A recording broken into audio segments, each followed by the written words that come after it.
Bon, on se retrouve pour une deuxième decklist. Là, je vous ai présenté du coup Amber Steel Song, qui pour moi est le deuxième meilleur deck du méta. Il est temps maintenant de s'intéresser au meilleur deck du méta, qui d'après moi est évidemment Ruby Amethyst. Je vais vous présenter ma version, en tout cas celle que je jouerais si jamais j'avais un tournoi à faire. C'est encore une fois très subjectif, pas forcément la meilleure liste de manière objective et consensuelle. Moi, je ne joue pas assez à l'Orcana pour avoir un avis arrêté sur tout ça. Mais voilà, disons que en regardant un petit peu ce qui se passe, avec un peu de game sur Pixelboard, en comprenant un petit peu les engrenages de méta qui se mettent en place actuellement, les dynamiques qui se mettent en place aussi entre les différents match-ups et dans le mirror, j'arrive globalement à ce genre de liste-là. Je vais au préalable, avant de lancer cette vidéo, vous présenter le tournoi des Illumineurs le 9 et 10 mars 2024. Big up au Poto Barcou qui du coup organise ça avec son association. Ça se passera du coup à Vernon dans le 27.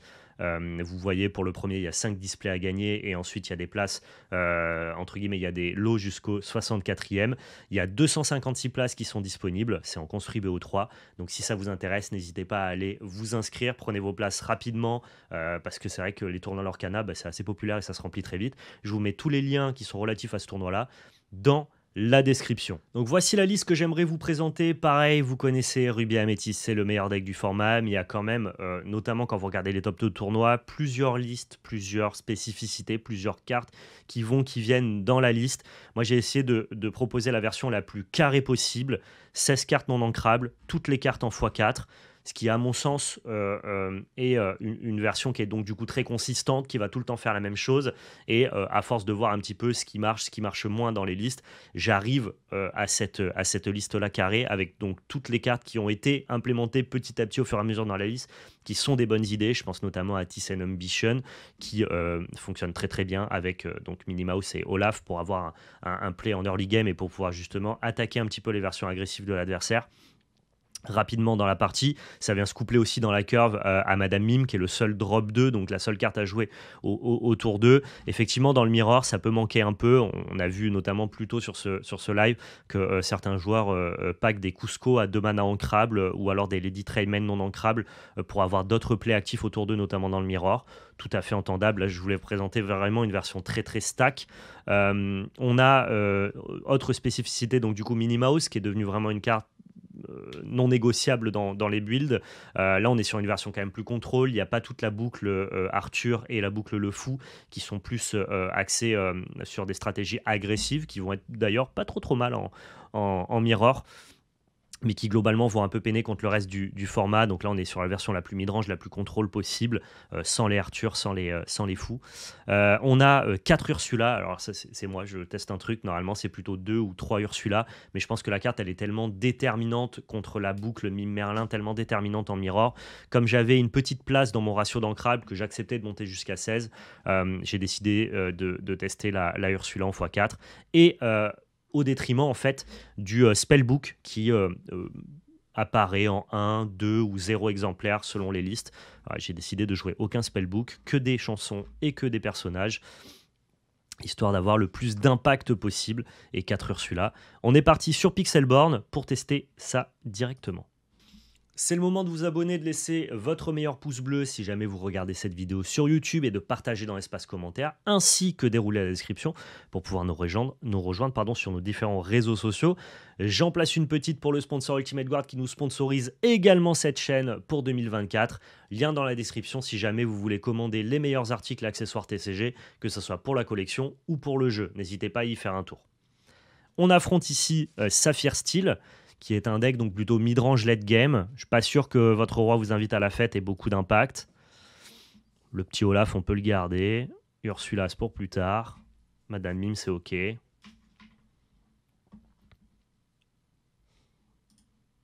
crois qu'on peut garder ça comme main. Je sais pas exactement à quoi ressemble le match-up là face à mon adversaire.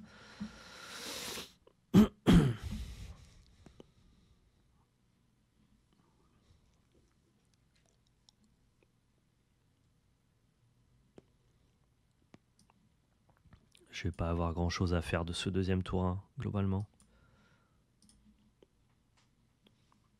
Il n'y a pas à cacher ce qu'on joue, puisque finalement Pixelboard maintenant révèle les couleurs des deux decks qui s'affrontent, donc bon.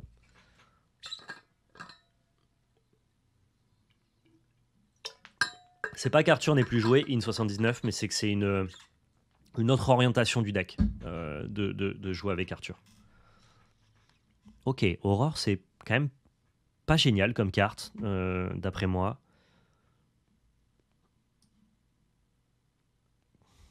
Pas génial, génial, quoi. Il peut taper, taper, on perd notre Olaf. Et s'il tape, tape, du coup, il aura pas pour 1000. Donc on prend. Ok.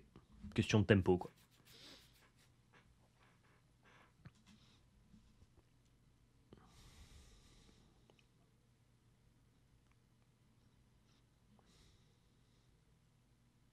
Ok, Captain Crochet. Ouais, il est très agressif son deck. On n'est pas du tout sur la version mid-range control que j'ai vu passer récemment dans les tops de tournoi, mais sur une version très personnelle ici, visiblement. Ça peut nous surprendre, cette histoire. Hein. Ça peut être surprenant. Genre Merlin, on peut avoir besoin de toi plus tard, quoi.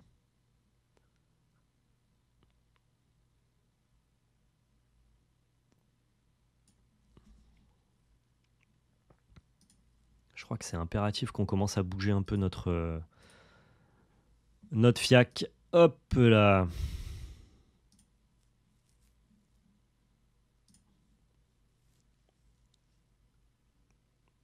Si on joue en BO3, ce serait pas pertinent d'en avoir en side pour le mirror. Probablement, ouais. On pourrait carrément implémenter toute la boucle. Putain, mais je vais vomir, c'est une dinguerie. Ce serait pas mal, si on avait 15 cartes de side, d'implémenter la boucle Arthur, le fou, Pinocchio. Pour le mirror, ouais. C'est un truc qui se ferait, qui se ferait, je pense. De carrément changer de plan de jeu, avoir un autre plan, un side transformatif, ouais. Malheureusement, ce n'est pas le cas, ce n'est pas possible. Ouais, il a plus de cartes en main, il a tout dégueulé, quoi. Dès qu'on stabilise, il est. Dès qu'on arrive à soyez prêts, il a perdu la partie. Par contre, on peut mourir avant d'y arriver. Ça, c'est un autre problème.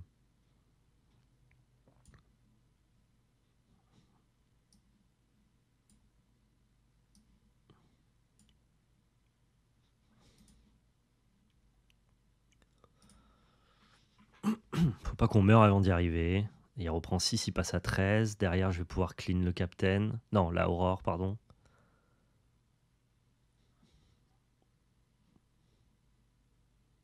C'est une vraie carte, Benja. Hein. Benja. Super carte. Alors pour 2, quoi. C'est pas rien du tout. Il a décidé de pas attaquer. Un peu moyen comme idée, je trouve.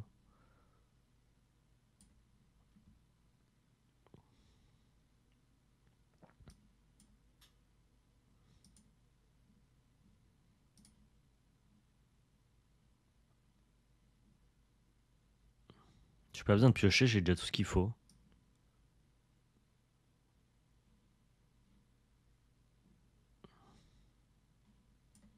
En même temps, est-ce que je veux pas aller chercher un peu de Maui?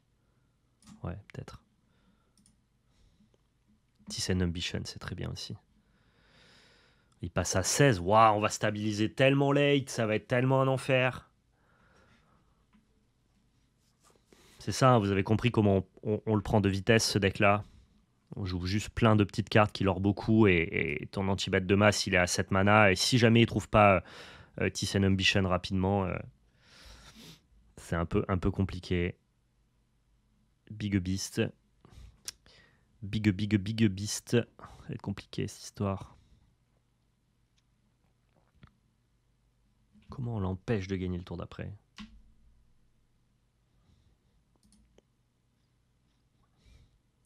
Comme ça, déjà.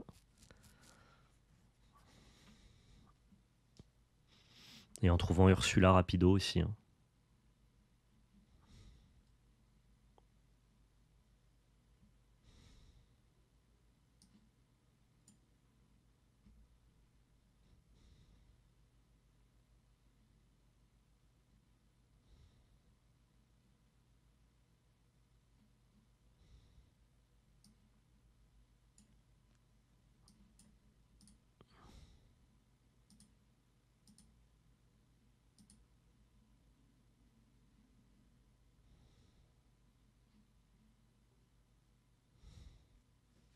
Est-ce que je compte sur le fait de trouver Ursula rapidement ou est-ce que je mets Mini pour essayer justement de reprendre un peu le lead sur le lore?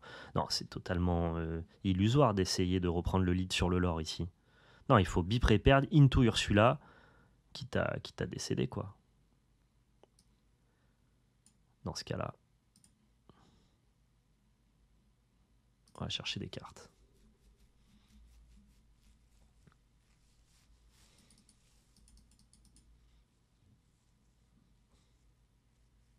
Ouais, tendu cette game encore une fois. Ça, on s'en fout. Et ça, on s'en fout. Parfait. Il a pioché deux caca. Ça nous va très bien. Non, l'or, tout ce que tu peux, mon gars. Fais pas ça. Tu vas te prendre bipré perdre. Regarde, l'or, tout ce que tu peux, mon gars. Ah, il or pas en plus. Il me donne la fenêtre. Je pense qu'il a peur de Maui, mais en fait, c'est pas de Maui que tu dois avoir peur maintenant, là. C'est clairement pas de ça. Tu te trompes, tu te fourvoies. Tu te fourvoies et nous, on va gagner cette game, je pense. Juste grâce à son erreur. Parce que du coup, il est à 15 de l'or et il n'est pas à 10. Il devrait être à 18 de l'or, ce qui nous laisserait beaucoup moins de marge de manœuvre. Là, maintenant, on va pouvoir juste remain la prochaine bête qui joue, avancer. Dès qu'on trouve une Ursula, c'est oui, c'est win. Ah, c'est Lopo qui a fait la bêtise. Hein. On a temporisé jusqu'à l'arrivée de cette bêtise-là. Mais globalement, c'est lui qui nous la donne, là. Enfin, qui nous la donne. C'est pas encore gagné, mais vous avez compris, quoi. On est vivant alors qu'on aurait probablement pas dû l'être.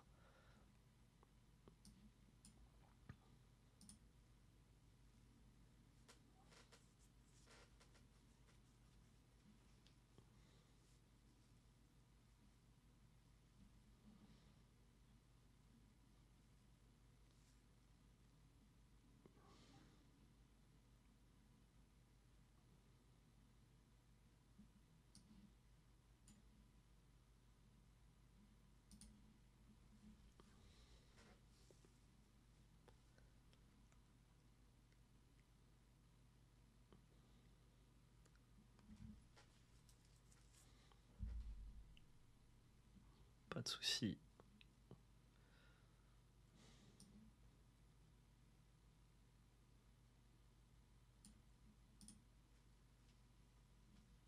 Il va jouer une carte par tour, je vais lui détruire une carte par tour. Ça devient trop compliqué pour lui, je pense.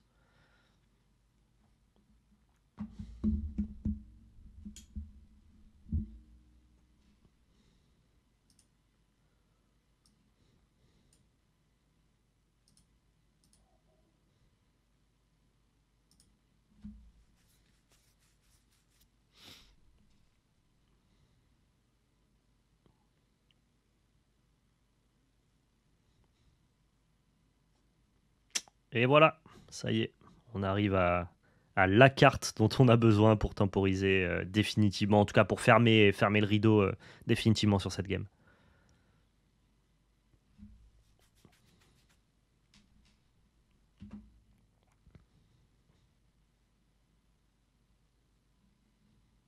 Mais c'est marrant de jouer une version très agressive de Saphir Steel. Ça va un peu à l'opposé de ce que veut faire les deux couleurs finalement. Il y a une couleur qui contrôle, une autre couleur qui rampe. Généralement, l'idée c'est quand même d'aller en late game, de jouer des cartes assez puissantes. Et là il joue plein de petites cartes d'early game avec des Serèves bleus. Je pense quand même qu'à ce petit jeu-là, il vaudrait mieux jouer Amber Steel, quoi. Tu m'as pas l'air gagnant à jouer ça dans ce spot-là.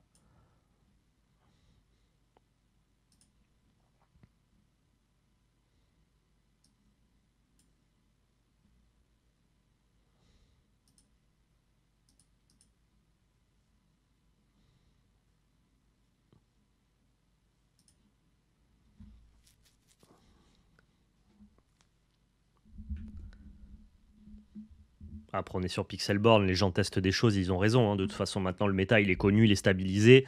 L'idée, c'est justement d'essayer d'en sortir un peu, tester des nouvelles decklists et voir ce qui peut venir embêter le metagame actuel. Mais juste par la texture de ta color pie, donc ce que sont censés faire tes couleurs et les cartes que tu as à disposition, il y a quand même des plans de jeu qui vont pas avec certaines couleurs et J'ai l'impression que là, ça fonctionne pas très bien, quoi.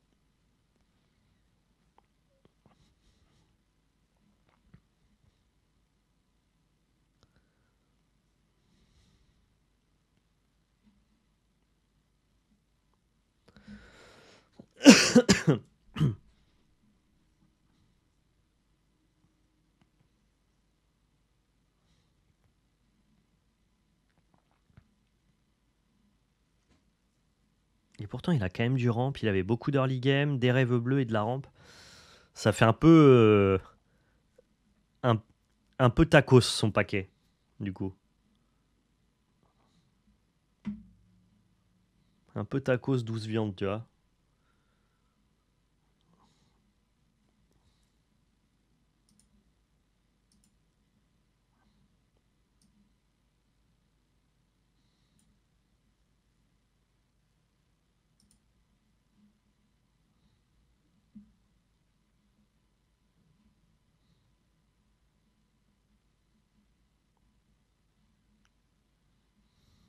Il gagne 2, il gagne 3, il passe à 17. Je lui enlève 1, il repasse à 16, mais il draw 2.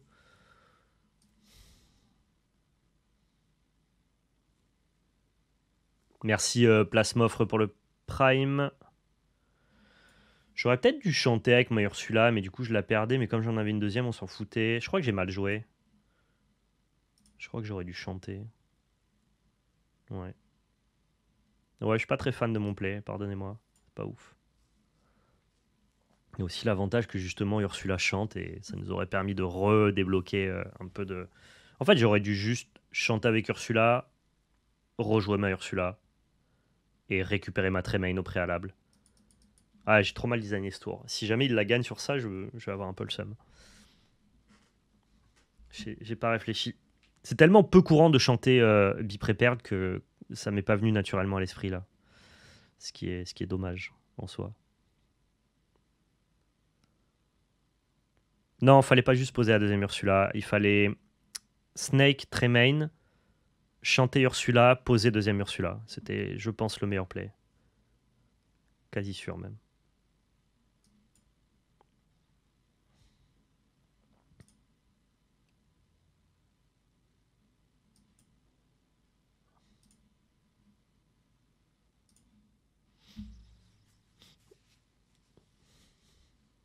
Justement, moi j'ai hésité entre poser ma Ursula et faire le play que j'ai fait. Et en fait, les deux plays étaient moins bien que le bon play, quoi. On a pris le mauvais chemin décisionnel. On s'est accroché à la mauvaise branche de l'arbre.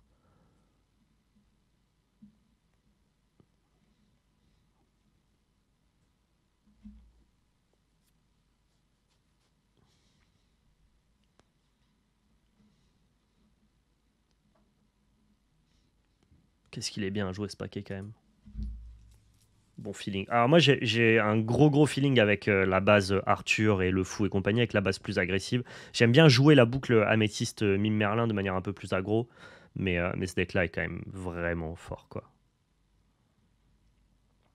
Fin janvier, Plasmo FR. Fin janvier, Pimp My Animar volume 2, ouais. Finalement dans pas si longtemps, ouais. C'est toujours 3 de l'or.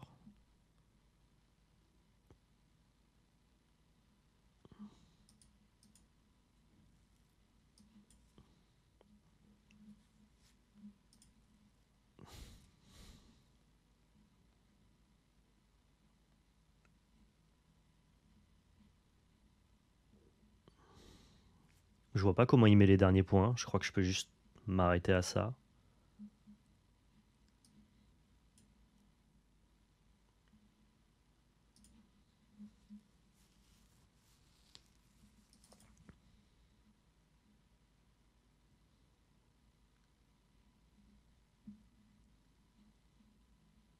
Il peut taper là, mettre les points là. Mais il est trop loin, quoi. Il est trop loin. S'il fait ça, il gagne pas de l'or. Je pense qu'il a un peu échec et mat. Je pouvais récupérer ma Ursula. C'était peut-être quand même un peu plus finement joué, ouais. J'aurais peut-être dû récupérer cette Ursula-là. Sachant qu'il y avait de grandes chances qu'il puisse la clean avec ses deux clochettes. Je suis un peu approximatif dans cette fin de game, mais j'ai l'impression qu'on l'a déjà un peu gagné, quoi.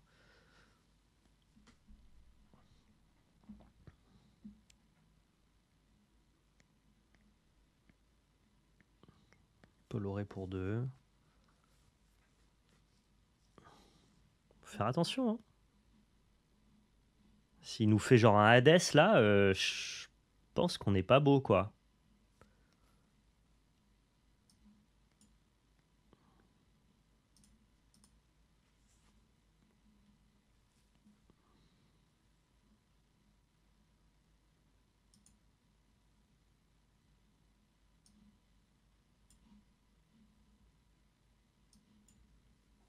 On n'est pas beau, on aurait juste fait soyez prête et derrière on avait Maléfique pour gérer le prochain personnage qu'il aurait pioché. Mais je pense que quoi qu'il advienne, même en jouant les cartes dans le désordre, on va finir par la gagner cette game là. Mais on aurait pu être un peu plus pixel quoi.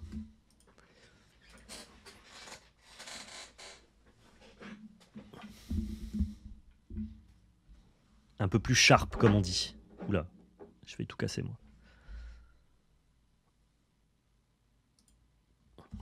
Bien joué.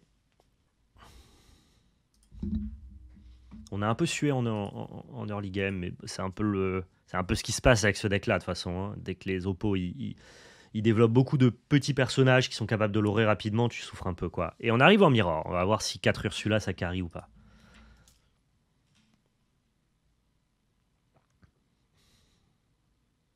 Mini c'est bien, Mini c'est bien. Mini Madame Mime dans Mini Maléfique, ouais, c'est incroyable. On a tout ce qu'il faut.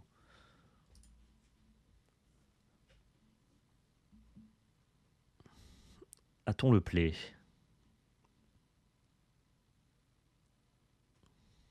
Ah ouais, tu ancres ça contre moi? C'est vachement bien ça pourtant contre moi.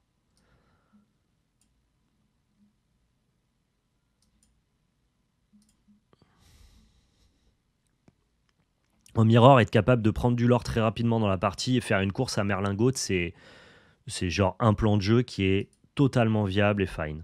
Bon, c'est cool comme plan. C'est pas forcément le plus contrôle qui l'emporte, quoi. Si jamais tu es capable de passer rapidement en dessous de son plan de jeu, il aura du mal à combler le retard, vu que la gestion de board ne t'empêche pas de lorer grâce à Merlin Chèvre. Dès lors que tu as de l'avance en lore, tu peux mécaniquement gagner la partie, même si ton oppo, lui, a plus de cartes de gestion et de contrôle. En fait, il peut pas juste contrôler le board comme c'était le cas au chapitre 1 et t'empêcher de finir de lorer, puisque tu peux lorer à distance juste avec tes boucles Merlin Mime. Donc prendre un avantage en lore contre lui et essayer de passer en dessous plutôt qu'au-dessus, c'est un vrai plan, quoi. Et encore une fois, il ancre ça, poulet. Ah, puisqu'il en a 3, d'accord, ok. Ça me frustre, moi, arrête d'ancrer ça, mon pote.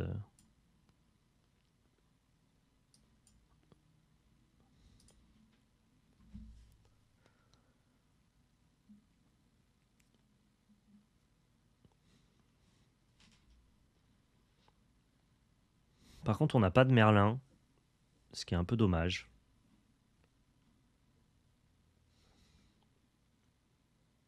Ah ouais, ça joue Elsa. Ok, il doit jouer Elsa à 8 du coup en late game. Et la bonne fée, ah oui, on n'affronte pas du tout un Mirror en fait. On affronte une version différente du Mirror.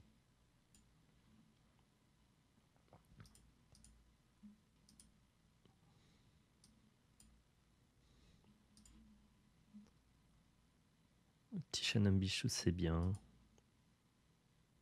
C'est bien si je vais aller taper avec ma mini dans sa mini et chanter pour péter la mini. Peut-être que c'est bien.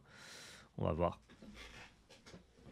Bon, cela dit, enfin, c'est pas un Mirror. C'est globalement, il aura le même plan de jeu que nous. C'est juste qu'il va jouer des cartes un peu plus exotiques, quoi.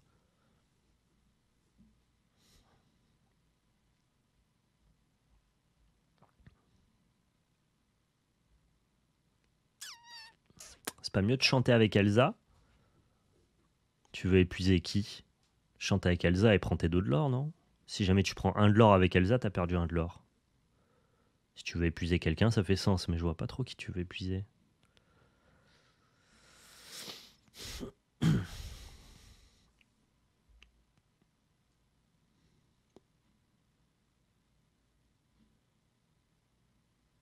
Ok. Pas convaincu là par ce qui s'est passé.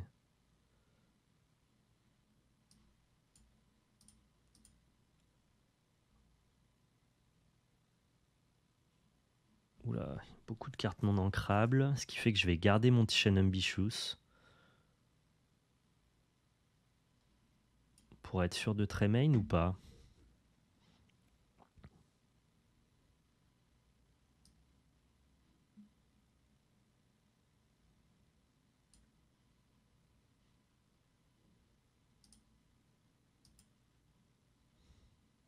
Ouais, on va en rester là.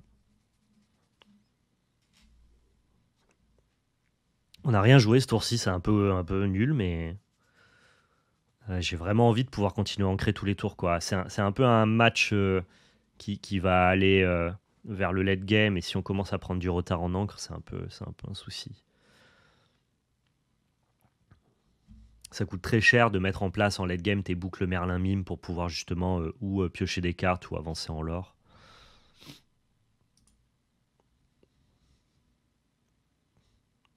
On va clairement devoir clean ça avec mais soyez prêtes là, hein. Et là tu tapes là je pense. Tape ici, tape ici. Non il tape pas, ok.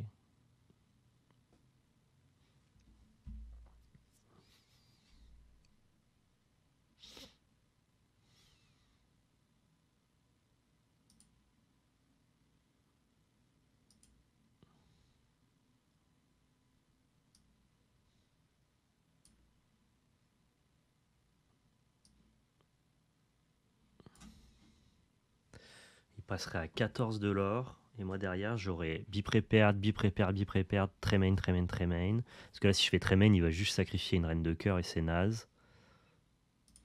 Ok, on va encore être un peu patient. Ça va être compliqué cette game.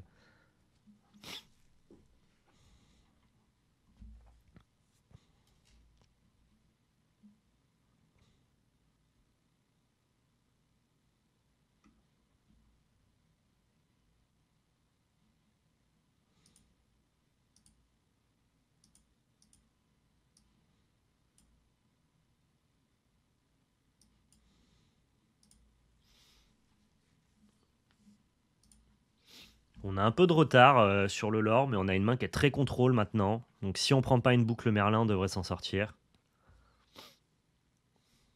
Ouais, il refait rien derrière.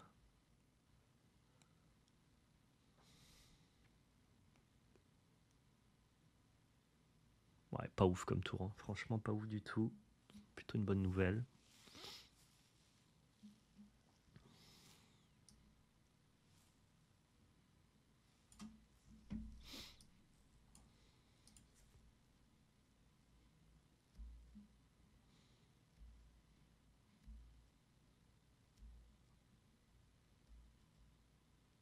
Deux, trois, quatre.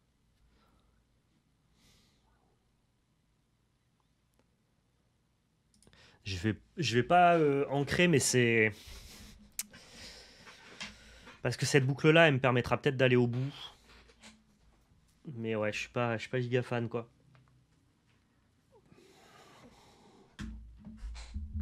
Je suis pas sûr de si c'est la bonne solution ou pas de pas ancrer. J'ai la sensation que oui, mais j'en suis pas persuadé.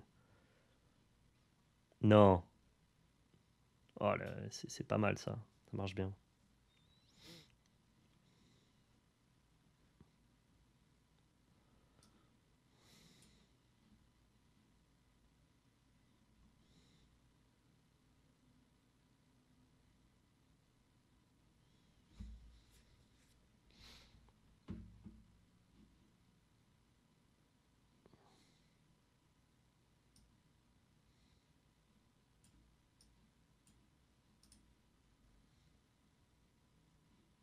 Il va bientôt s'épuiser quand même, non?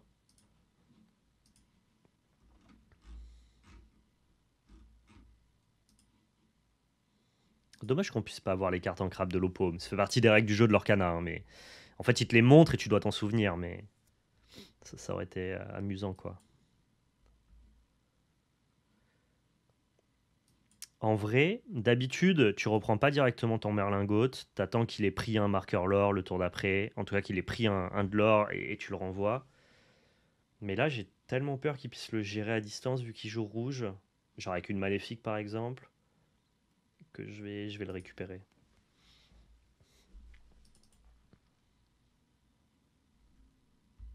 Ça me permet d'avoir une Madame Bim qui prend quelques marqueurs lore également.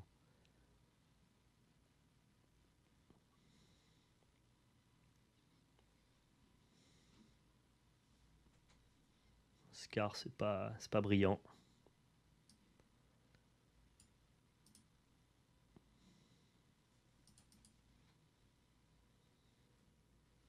Je préfère Tremaine, vu qu'il a qu'une seule carte, on est sûr d'attraper Scar, plutôt que de perdre une de mes deux cartes qui, entre guillemets, sont une mini synergie, une combo, et jouer Maléfique qui finalement me servira plutôt à gérer une carte ciblée en face, quoi.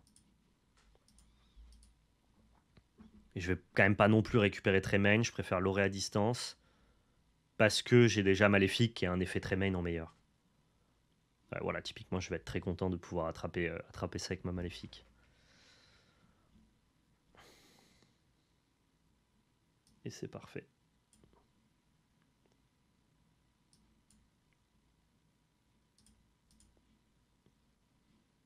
Donc là, on a 2, 4, 5.